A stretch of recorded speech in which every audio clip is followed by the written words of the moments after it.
Welcome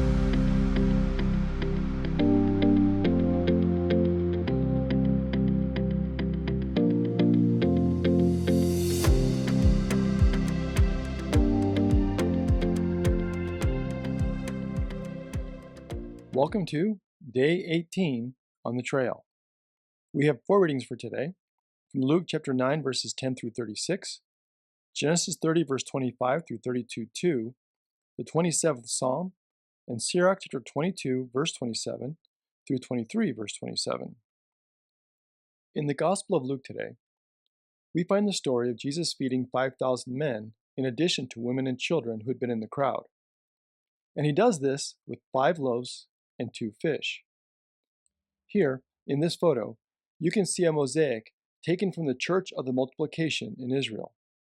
You'll notice in this mosaic that there are 2 fish, but only 4 loaves of bread in the bowl. So where's the 5th piece of bread? This mosaic was located under a table next to a rock inside an ancient church. This rock was believed to be the place where the miracle actually took place, and above the rock is a table where the Eucharist or communion would be celebrated. So in a way, the 5th loaf is there, on the table, in the person of Jesus who was sacrificed for us.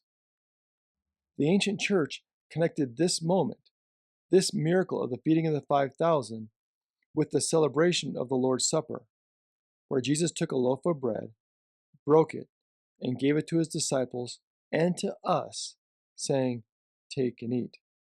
This is my body, which is given for you." Later, in Luke 9, we have the story of the Transfiguration. So I want to remind you of our earlier discussion about mountains in the Bible and their importance. Recall back in Genesis, where we read about the Tower of Babel and Mount Moriah and the near sacrifice of Isaac.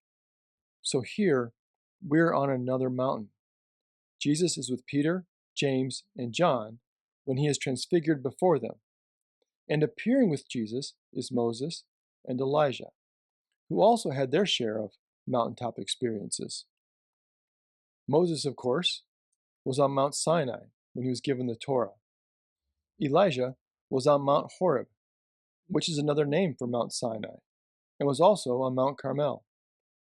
So why does Jesus appear with Moses and Elijah? Moses represents the Torah, the first 5 books of the Bible, and Elijah represents the prophets.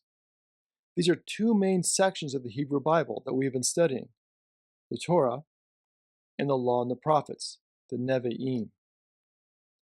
Now, as we discussed earlier, there are 3 sections to the Hebrew Bible: the Torah, the prophets, and the writings. Typically, it was those first 2 sections, the Torah and the prophets, that were critically important. Often in the Gospels, we will hear Jesus say something about the law and the prophets, referring to those first 2 sections, the Torah and the prophets. Now, during this moment, Peter offers to build some tabernacles for Jesus, Moses, and Elijah. But God appears to them in a cloud, much like we saw on Mount Sinai, and then this happens. While he, Peter, was still saying this, a cloud came and overshadowed them, and they were terrified as they entered the cloud.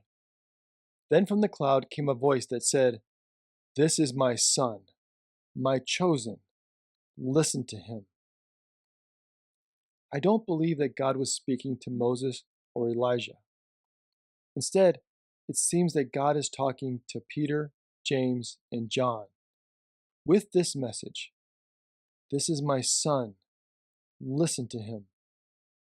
Oftentimes, we look for mountaintop experiences with God, those special moments, and we are indeed blessed when they happen. But even in those moments, we are reminded that we will soon return to daily life. And in that daily life, we are to follow and to listen to what God has been saying to us. Listen to him. Follow the way of Jesus. Thank you for joining us today. Until next time, stay on the trail.